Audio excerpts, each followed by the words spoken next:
ইন্না ইদ্দাতাশ শুহুরি ইনদাল্লাহি ইসনা عشر شهرا في كتاب الله يوم خلق السماوات والأرض منها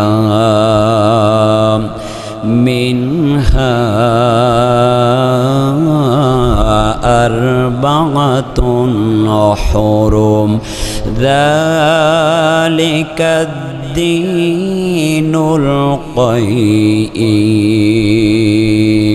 صدق الله المولانا العظيم 114টা সূরার মধ্যে 9 নম্বর সূরা, সূরাটির নাম হলো সূরা আত-তাওবা। তাওবা শব্দের অর্থ অনুশোচনা। এটি বিশ্বনবীর মাদানী জিন্দেগিতে নাজিল হয়েছে। এর আয়াত সংখ্যা হলো 129টি, এর রুকু হলো 16টি। আমি আপনাদের সম্মুখপানে সূরা আত-তাওবার 36 নম্বর আয়াতে কারিমা তেলাওয়াত করেছি, যার সরল অনুবাদ বলছি। আল্লাহ বলছেন, ইন্না ইদ্দাতাশ শুহুরি ইনদাল্লাহি ইসনা আশার শাহরান ফি কিতাবিল্লাহ, নিশ্চয় আল্লাহর বিধান ও গণনায় মাসের সংখ্যা হলো 12টি। কয়টি? 12টি। আসমান সমূহ ও পৃথিবী সৃষ্টির দিন থেকেই মাসের সংখ্যা 12টি। তার মধ্যে আল্লাহ পাক রব্বুল আলামিন 4টি মাসকে অত্যন্ত সম্মানিত করেছেন। সেই 4টা মাস হলো জিলকদ, জিলহজ, মুহররম আর রজব মাস। একটু আঙ্গুল তুলে বলেন তো কয়টা মাস? 4টা মাস। জিলকদ পড়েন না, জিলকদ, জিলহজ, মুহররম আর রজব মাস। আমরা এই মুহূর্তে আরবি 12টি মাসের মধ্যে প্রথম মাসের নাম হলো মুহররম মাস। মুহররম মাসের আজকে জুমার দিনে আমরা উপস্থিত হয়েছি। এই জন্য আজকের আলোচনা করব পবিত্র মুহররম মাস সম্পর্কে, আশুরা ও কারবালা নিয়ে। আজকের আলোচনার বিষয় মুহররম মাসের আশুরা ও কারবালা নিয়ে। তার আগেই মুহররম মাসের অত্যন্ত গুরুত্বপূর্ণ 3টা আমল রয়েছে। কয়টা আমল? 3টা আমল রয়েছে, গুরুত্বপূর্ণ, খুব ইম্পর্টেন্ট 3টা আমল রাসূল সাল্লাল্লাহু আলাইহি ওয়াসাল্লাম বলেছেন।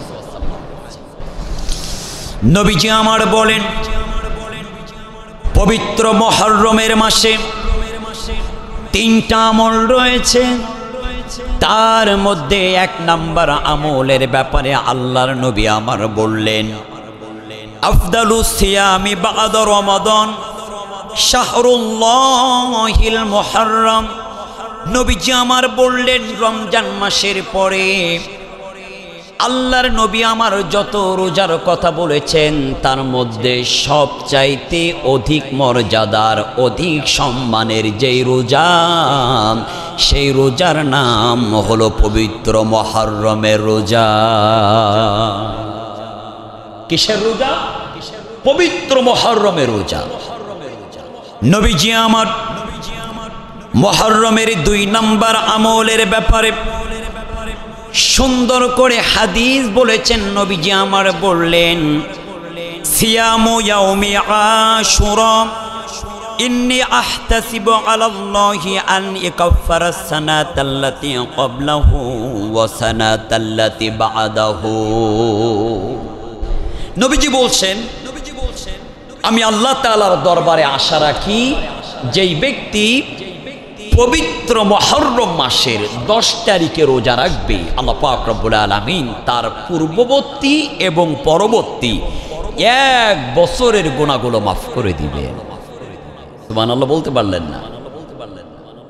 আগের এবং পরের 1 বছরের গুনাহ মাফ করে দিবেন যদি কোনো ব্যক্তি পবিত্র মুহররম মাসের রোজা রাখে, আল্লাহ পাক রব্বুল আলামিন তার আগে এবং পরের 1 বছরের গুনাহ মাফ করে। নবীজি আমার এবার 3 নাম্বার আমলের কথা বললেন।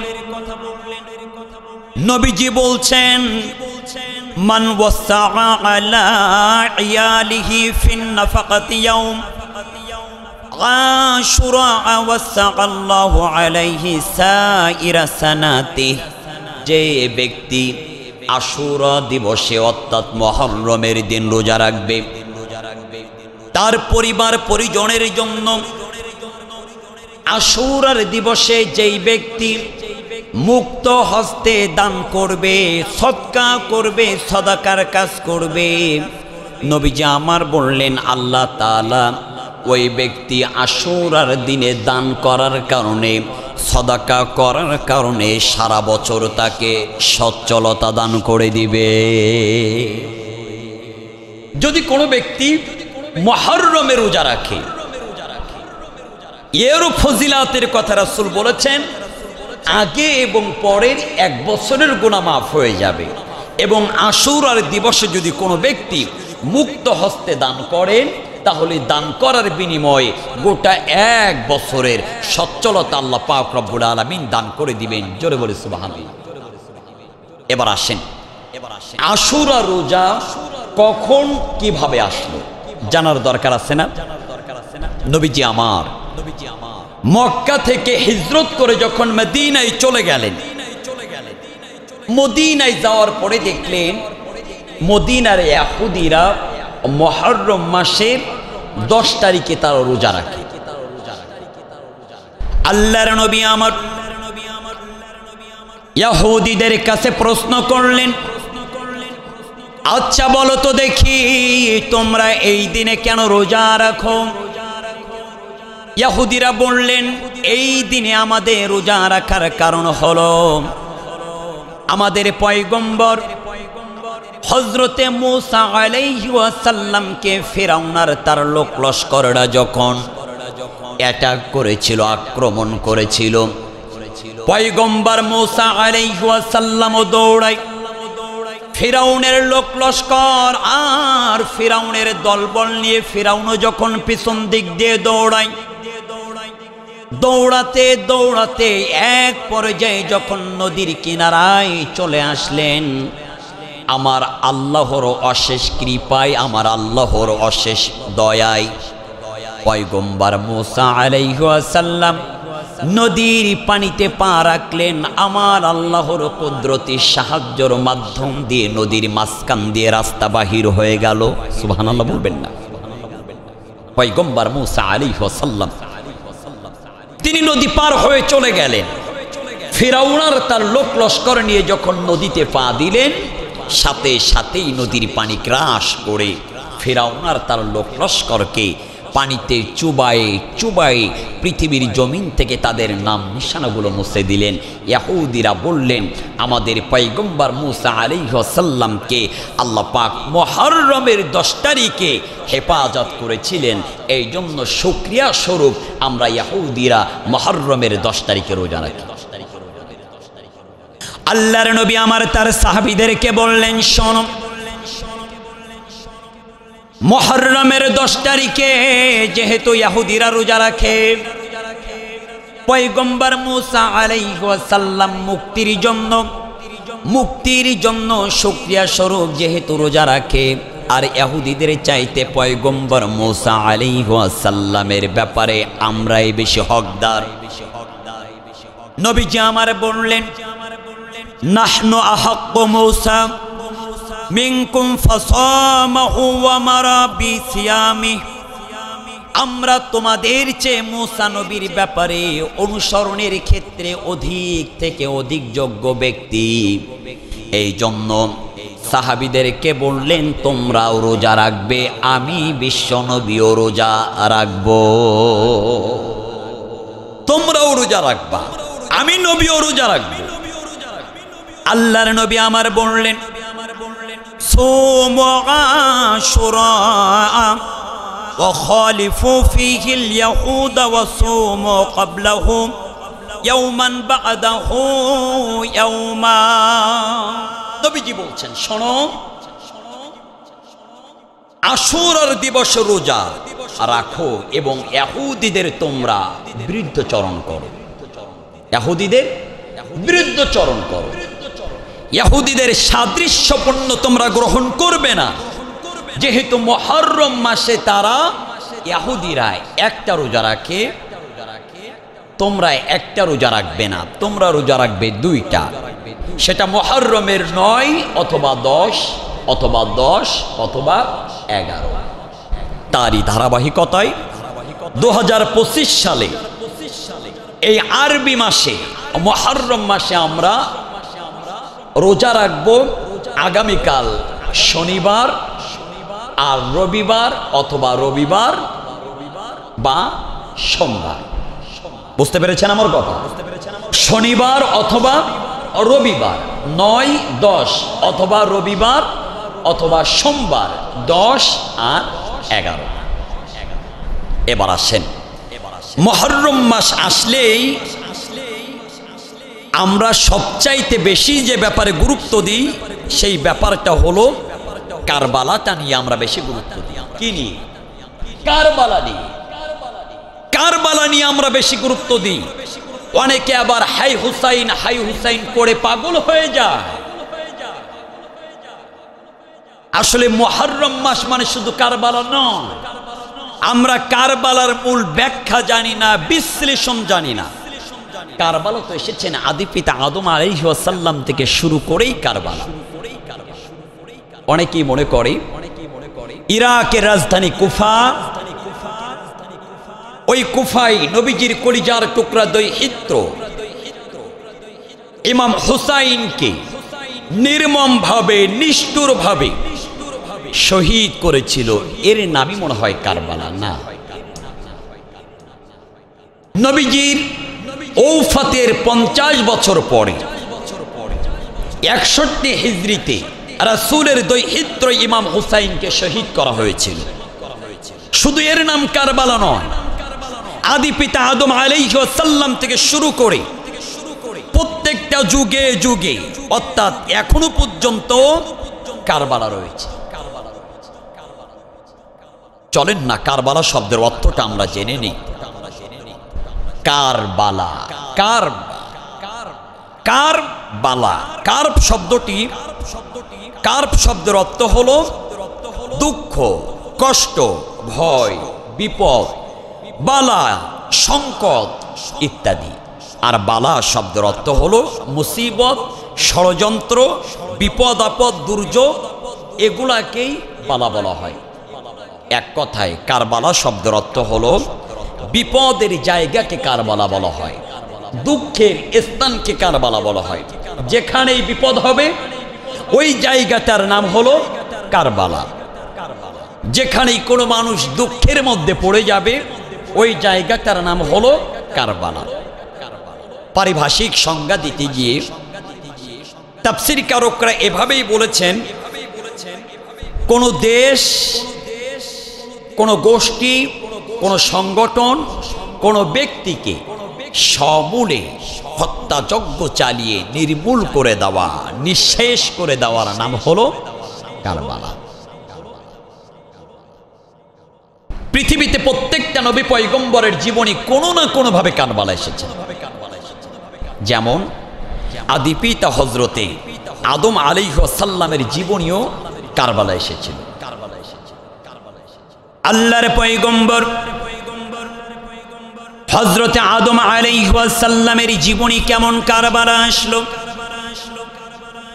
আমার আল্লাহ যখন আদম আলাইহিস সালামকে তৈরি করে, সৃষ্টি করে জান্নাতের মধ্যে রেখে দিলেন, জান্নাতের মধ্যে আদমের পার্টনার হিসেবে, সাথী হিসেবে, স্ত্রী হিসেবে একজনকে দরকার। এই জন্য মা হাওয়া আলাইহিস সালামকে আমার আল্লাহ সৃষ্টি করে জান্নাতের মধ্যে আদম আলাইহিস সালামের কাছে দিয়ে দিলেন। আর দেওয়ার পরে আল্লাহ পাক রব্বুল আলামিন আদম এবং হাওয়া আলাইহিস সালামকে বললেন, وقلنا يا آدم اسكن أنت وزوجك الجنة وكلا منها رغدا حيث شئتما ولا تقربا هذه الشجرة فتكونا من الظالمين আল্লাহ বলছেন আদম, ও আদম, তুমিও তোমার স্ত্রী হাওয়া উভয়ে জান্নাতের মধ্যে থাকবে। তোমরা দুইজনে জান্নাতের মধ্যে থাকো এবং এখানে স্বাচ্ছন্দ্যের সাথে আরামে রিল্যাক্সে ইচ্ছে মতো খেতে থাকো। তবে শুনে রাখো, ওই যে একটা গাছ দেখা যায়, ওই গাছটার নিচেও যাবে না এবং ওই গাছের ফল তোমরা ভক্ষণ করবা না। আর যদি ওই গাছের ফল তোমরা খেয়ে ফেলো, নিঃসন্দেহে তোমরা জালিমদের কাতারে পড়ে যাবা। আমার আল্লাহ আদম আলাইহিস সালামকে নিষেধ করলেন,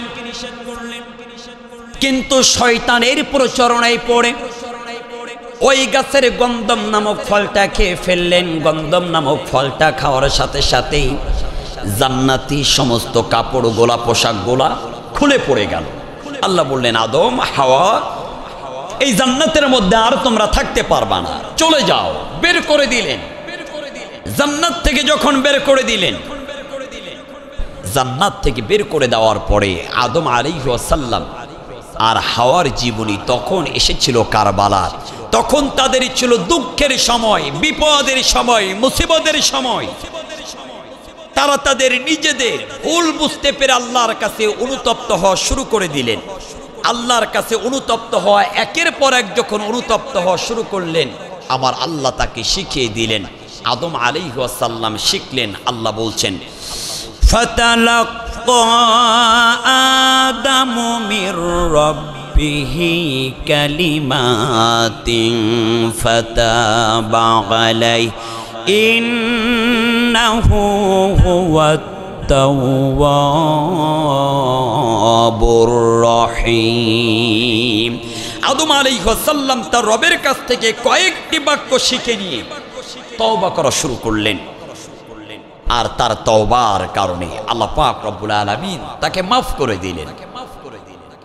তিনি বিপদে পড়ার পরে আল্লাহর কাছে বারংবার বলা শুরু করলেন, রব্বানা যালামনা আনফুসানা ওয়া ইল্লাম তাগফির লানা ওয়া তারহামনা লানাকুনান্না মিনাল খাসিরিন।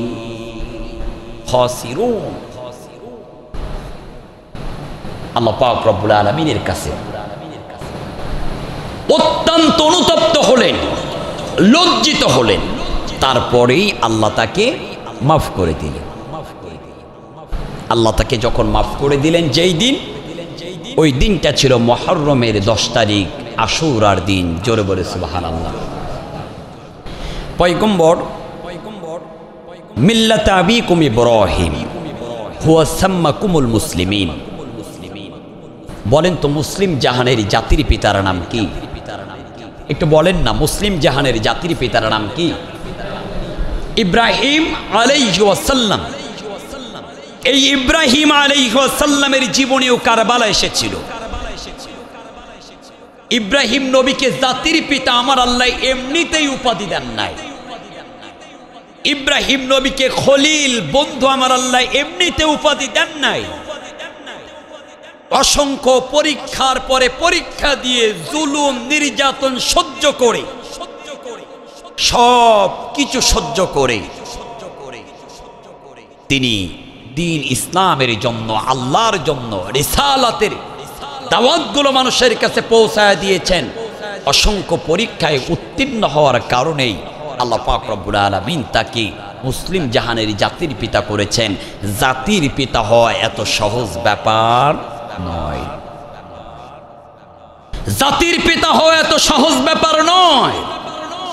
কিন্তু আমরা দেখেছি দীর্ঘ 15 বছর 16 বছর বাংলাদেশের সাধারণ নিরীহ মানুষগুলাকে জিম্মি করে জাতির পিতা বলতে বাধ্য করেছে। শেখ মুজিবকে জাতির পিতা বলতে, তারই কন্যা বলতে বাধ্য করেছে। অসংখ্য মানুষ এদেশের চাকরি বাঁচানোর জন্য জাতির পিতা বলে স্বীকৃতি দিয়েছে, কিন্তু তারা তাদের চাকরি বাঁচানোর জন্য ব্যস্ত ছিল, কিন্তু ঈমানের পরোয়া না করে চাকরি বাঁচানোর ব্যাপারে তারা তাদের চাকরি বাঁচানোর ব্যাপারে স্বীকৃতি দিয়ে তারা ঈমানটা রসতলে দিয়ে তারা জাতির পিতা শেখ মুজিবকে মানতে বাধ্য হয়েছে। কথা বলেন ঠিক না বেঠিক? একজন সিগারেটখোর ব্যক্তি, তাকেই জাতির পিতা বানানো হলো। কিছুদিন আগে একটা স্লোগান দেখেছিলাম, শেখ মুজিব ঘোড়ার ডিম, জাতির পিতা ইব্রাহিম। সুবহানাল্লাহ বলবেন না? শেখ মুজিব ঘোড়ার ডিম, জাতির পিতা মিল্লাত আবিকুম ইব্রাহিম হুয়া সাম্মাকুমুল মুসলিমিন। মুসলমানদের জাতির পিতা একমাত্র কেবলমাত্র পয়গম্বর ইব্রাহিম। ইব্রাহিম আলাইহিস সালামকে বাদ দিয়া পৃথিবীতে যত ক্ষমতাশীল এসেছে আর আগামীতেও যারা আসবে, আমাদের ঘাড়ের উপরে নিরীহ মানুষদেরকে যারা জাতির পিতা অন্যদেরকে বলতে বাধ্য করবে, আফাম তাওহীদ জনগণ অন্য পৃথিবীর কোন মানুষদেরকে জাতির পিতা মানতে রাজি নয়। আমাদের জাতির পিতার নাম কি? দীর্ঘ 40 দিন যাবত নমরুদের চক্রান্তের ষড়যন্ত্রে নিমজ্জিত হয়ে ইব্রাহিম আলাইহিস সালামকে আগুনের মধ্যে ফেলে দিলেন। ইব্রাহিম আলাইহিস সালামকে যখন আগুনের মধ্যে ফেলে দিলেন, আর ফেলানোর কারণটা হলো তারা দেখলেন তাদের দেবতাকে বাঁচাতে হবে, তাদের উপাসকদেরকে বাঁচাইতে হবে। তাদের মূর্তিগুলাকে যদি না বাঁচানো যায় তাহলে তাদের মুখে চুনকালিমও পড়বে, এই জন্য ইব্রাহিমকে হত্যা করতে হবে।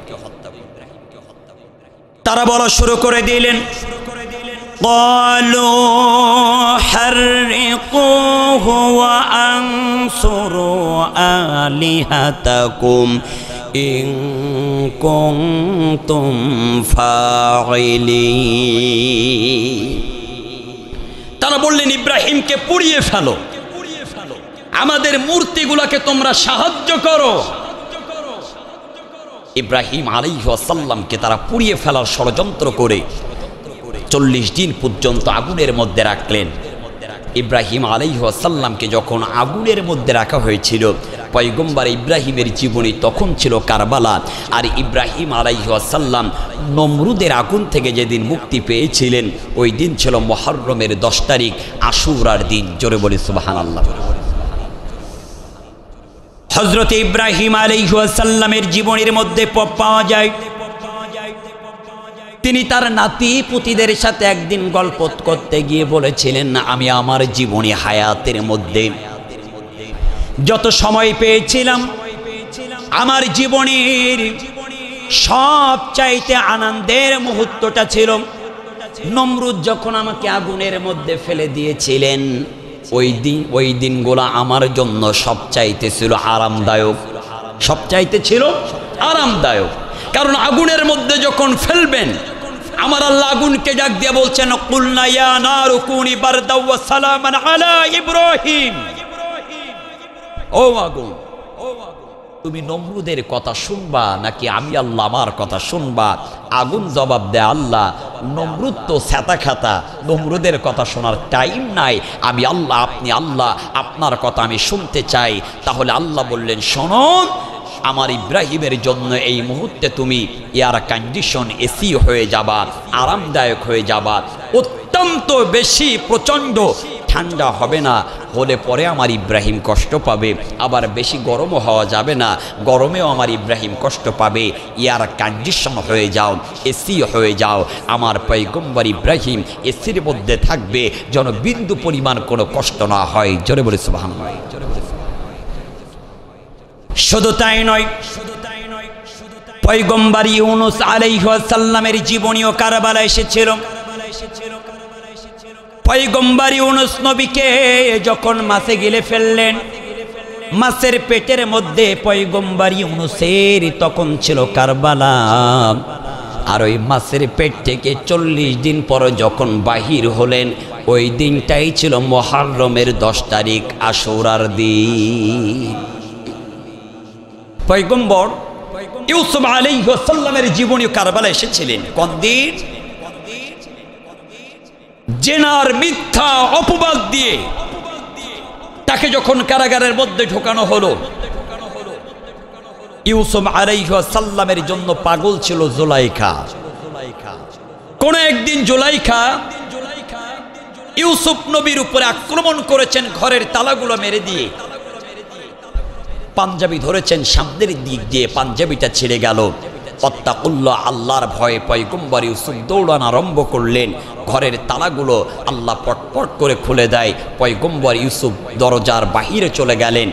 জুলাইখার স্বামী দেখে ফেললেন। সংক্ষেপে বলছি বোঝানোর জন্য। এক পর্যায়ে জুলাইখা মিথ্যা অপবাদ দিলেন। পয়গম্বর ইউসুফ কারাগারে গেলেন। পয়গম্বর ইউসুফ যেদিন কারাগার থেকে মুক্তি হলেন, ওই দিনটাই ছিল মুহররমের 10 তারিখ, আশুরার দিন। জোরে বলে সুবহানাল্লাহ। জেনার মিথ্যা অপবাদ নিয়ে পয়গম্বর ইউসুফ আলাইহিস সালাম কারাগারে ঢুকলেন। কারাগার থেকে বের হওয়ার পরে পয়গম্বর ইউসুফের মর্যাদা সম্মান যিনি বাড়িয়েছিলেন, আওয়াজ দিয়ে বলেন তো তিনি কে? মিশরের খাদ্যমন্ত্রীর দায়িত্ব দেওয়া হলো। মিশরের খাদ্যমন্ত্রীর দায়িত্ব দেওয়া হলো। আমার আল্লাহ পয়গম্বর ইউসুফ আলাইহিস সালামকে কারাগার থেকে বের করার পরে সম্মানের চেয়ারে বসিয়ে খাদ্যমন্ত্রীর দায়িত্ব যদি দিতে পারে, আল্লাহর কসম, দীর্ঘ 15 বছর, 16 বছর, 17 বছর নির্যাতনের স্টিমুলার সহ্য করেছে, কারাগারের মধ্যে মানবতার জীবন যাপন পালন করেছে, মার খেয়েছে, নির্যাতন সহ্য করেছে, জুলুম সহ্য করেছে। সব জুলুমের অবসান ঘটিয়ে আমরা বিশ্বাস করি আগামীর দিনের মানুষগুলা সংসদে যাবে, পার্লামেন্টে যাবে। আর এই মানুষগুলা যদি পার্লামেন্টে যায়, সংসদে যায়, সোনালী রাষ্ট্র পরিচালনা হবে, সময় লাগবে না। কারণ সম্মান দেওয়ার মালিক কি? ইজ্জত দেওয়ার মালিক কি? আল্লাহ পাক রব্বুল আলামিন। পৃথিবীতে প্রত্যেকটা নবী পয়গম্বরের জীবনী কম বেশি কারবালা এসেছিলেন। সম্মানিত উপস্থিতি, এবার আসেন খোলাফায়ে রাশিদিনদের জীবনীও কারবালা এসেছিলেন। খোলাফায়ে রাশিদিনদের জীবনীও কারবালা এসেছিলেন। খোলাফায়ে রাশিদিনদের জীবনী কেমন কারবালা এসেছিলেন? হযরতে আবু বকর রাদিয়াল্লাহু তাআলা আনহু, তিনি যখন 2 বছর 3 মাস 10 দিন খেলাফতের দায়িত্ব পালন করলেন। 2 বছর 10 মাস, 2 বছর 3 মাস 10 দিন খেলাফতের দায়িত্ব পালন করার পরে ইন্তেকাল করলেন। এবার খেলাফতের দায়িত্ব পেয়ে গেলেন হযরতে উমর ইবনুল খাত্তাব রাদিয়াল্লাহু তাআলা। হযরত উমর ইবনুল খাত্তাব যখন দায়িত্ব পেয়ে গেলেন, দীর্ঘ 10 বছর 6 মাস 3 দিন খেলাফতের দায়িত্ব পালন করার পরে হযরত উমর ইবনুল খাত্তাব ফজরের নামাজের পরে মসজিদ থেকে বাহির হলেন। এমত অবস্থায় একজন মূর্তি পূজক, একজন অগ্নি উপাসক, আগুন পূজা যারা করে, যার নাম হলো আবুল উলু ফিরোজ, এই আবুল উলু ফিরোজ হযরত উমরকে লক্ষ্য করে পিছন দিক দিয়ে ছুরি মেরে দিলেন। ছুরি মারার পরে তিনি আহত হয়ে গেলেন। একাধারেই 3 দিন মৃত্যুর শয্যায়। 3 দিন পরে হযরত উমর রাদিয়াল্লাহু তাআলা আনহু শাহাদাতের অমীয় বাণী লাভ করলেন। হযরত উমর রাদিয়াল্লাহু তাআলা আনহু যখন শাহাদাত বরণ করলেন, হযরত উমর রাদিয়াল্লাহু তাআলা আনহুর বয়স তখন 64 বছর। হযরত উমর ইন্তেকাল করলেন। এবার খেলাফতের দায়িত্ব পেয়ে গেল হযরতে উসমান রাদিয়াল্লাহু তাআলা আনহু। হযরত উসমান 11 বছর 11 মাস 7 দিন খেলাফতের দায়িত্ব পালন করার পরে হযরত উসমান রাদিয়াল্লাহু তাআলা আনহু রোজা রেখেছেন। রোজা রাখা অবস্থায় নিজের ঘরের মধ্যে তিনি কুরআনুল কারীম তেলাওয়াত করছেন।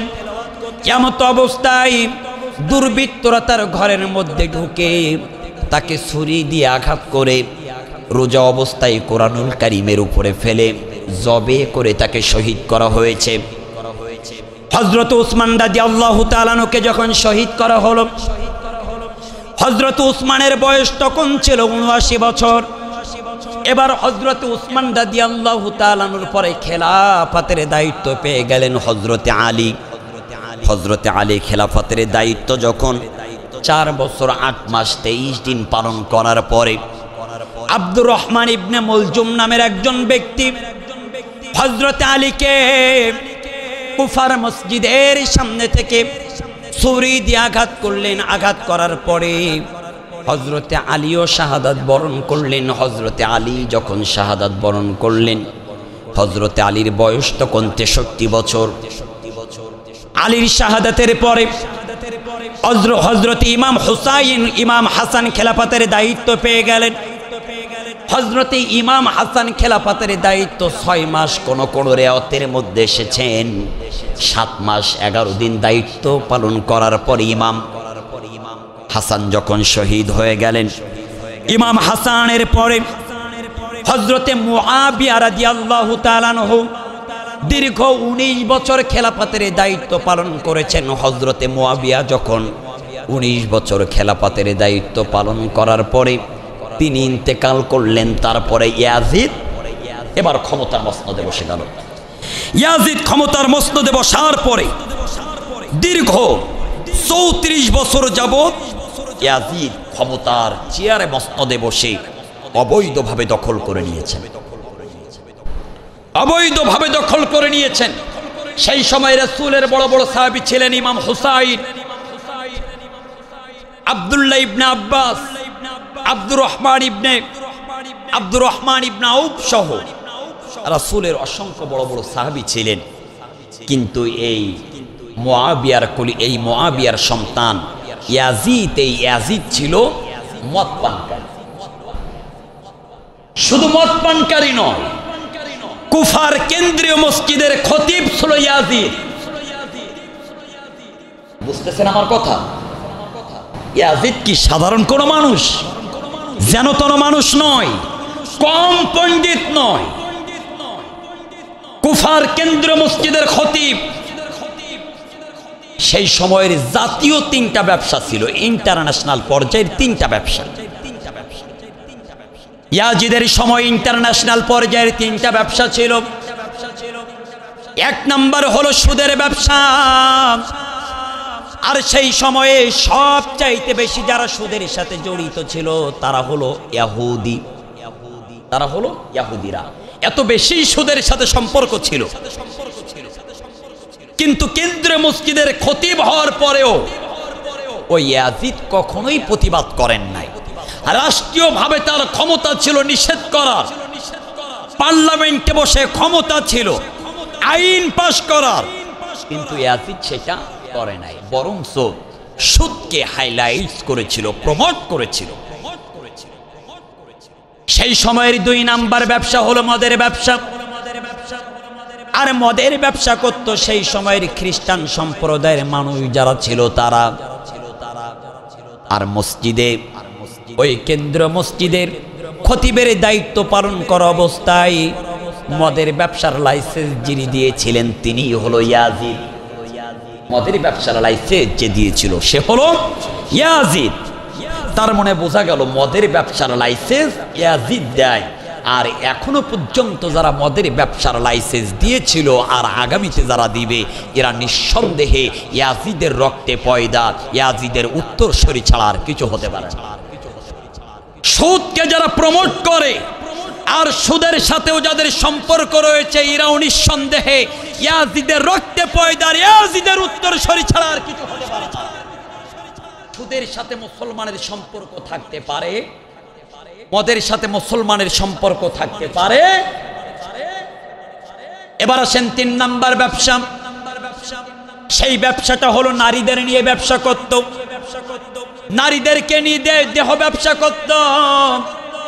আর সেই সময় নারীদেরকে নিয়ে যারা দেহ ব্যবসা করত তারা ছিল পৌত্তলিক, মুশরিক। তার মানে যারা আগুন পূজা করত এরা নারীদেরকে নিয়ে দেহ ব্যবসা করত। এই তিনটা কাজ ইমাম হুসাইন সহ সেই সময়ের বড় বড় সাহাবীরা মানতে পারে নাই। এই জন্য তার বিপক্ষে যুদ্ধ করার জন্য তারা যুদ্ধ করবার জন্য পরিকল্পনা করলেন। অপরদিকে কুফা থেকে একের পর এক চিঠি আরম্ভ করলেন, পাঠানো শুরু করলেন। ইমাম হুসাইনকে ইনভাইট করছেন, আমন্ত্রণ করছেন। ইমাম হুসাইন, এই মুহূর্তে আপনার কুফায় অনেক বেশি দরকার। একটা দুইটা করতে করতে 500 চিঠি পাঠিয়েছেন। ইমাম হুসাইন বলছেন, আচ্ছা ঠিক আছে, আমার যাওয়ার দরকার। আসলেই কুফার অবস্থা কেমন? ওই কুফায় মির্জাফরের সংখ্যা বেশি নাকি মুসলমান মুমিনের সংখ্যা বেশি, এটা দেখার জন্য তারই চাচাতো ভাই মুসলিম বিন আকিলকে পাঠিয়ে দিলেন। হযরতে মুসলিম বিন আকিল তার দুইটা সন্তানকে নিয়ে হাঁটি হাঁটি পা করে কুফায় চলে গেলেন। মুসলিম বিন আকিল যখন কুফায় চলে গেলেন, কুফায় যাওয়ার পরে মুসলিম বিন আকিলকে পেয়ে কুফার মানুষ অনেক বেশি আনন্দিত হলেন। আনন্দ হয়ে একসাথে 18,000 লোক মুসলিম বিন আকিলের হাতে হাত রেখে বায়াত গ্রহণ করেছেন। ভালো করে বুঝবেন, মুসলিম বিন আকিলের হাতে হাত রেখে 18,000 মুসলমান বায়াত গ্রহণ করেছেন। কিন্তু ইয়াজিদ যখন জানতে পেরেছে হুসাইনের চাচাতো ভাই মুসলিম বিন আকিল এই কুফায় এসে মুসলমানদেরকে বায়াত গ্রহণ করানো শুরু করেছেন, ওবাইদুল্লাহ বিন জিয়াদকে প্রধান সেনাপতি করে পাঠিয়ে দিয়েছেন। ওবাইদুল্লাহ বিন জিয়াদ আসলেন, মুসলিম বিন আকিলকে গ্রেপ্তার করলেন।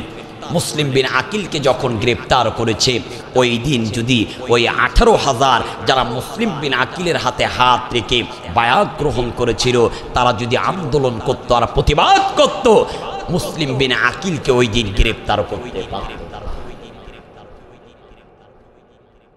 তার মানে মুসলিম বিন আকিলের সামনে তার হাতে হাত রেখে বায়াত গ্রহণ করে পরবর্তীতে তারা মুনাফিকি করেছিল।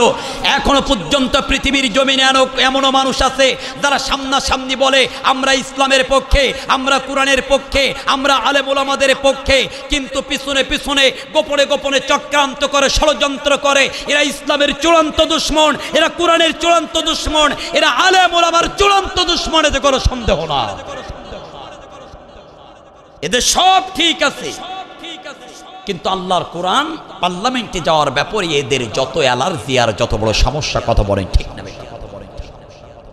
ওবাইদুল্লাহ বিন জিয়াদের নেতৃত্বে মুসলিম বিন আকিলকে গ্রেফতার করা হলো। কুফার কেন্দ্র মসজিদের সামনে কুরবানির পশুকে যেমন রশি দিয়ে বেঁধে ফেলা হয়, মুসলিম বিন আকিলকে কুফার কেন্দ্র মসজিদের সামনে হাত আর পা বেঁধে ঠিক ছাগল গরুকে যেমন জবে করে ওইভাবে জবে করলেন। সাথে আরো 8-10 জনকে জবে করা হলো। মুসলিম বিন আকিল তার আগেই তাদের মনোভাব বুঝতে পেরে একটা পত্র পাঠিয়েছিলেন, কিন্তু ইমাম হুসাইন পর্যন্ত না পৌঁছানোর কারণে ইমাম হুসাইন 72 জন মতান্তরে 79 জন লোক লস্কর নিয়ে সৈন্যদেরকে নিয়ে, তারই পরিবারের 12 জন মতান্তরে 22 জনদেরকে নিয়ে 72 থেকে 79 জনের একটা টিম আস্তে আস্তে কুফার দিকে রওনা হয়েছে।